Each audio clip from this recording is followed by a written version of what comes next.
Porgo i saluti. Il programma Memoria del Mondo, attivato dall'UNESCO nel 1992, è finalizzato alla conservazione del patrimonio documentario con accessibilità a tutti, per la dovuta conoscenza, anche attraverso le nuove tecnologie. Nel registro della memoria del mondo sono stati iscritti sinora 494 beni, di cui 10 in Italia fra biblioteche, archivi, collezioni e documenti visivi.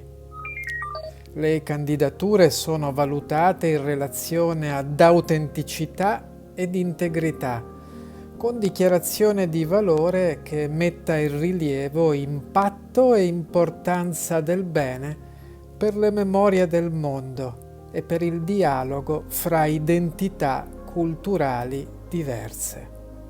Il filmato che avete visto è tratto dal sito internet unesco.org.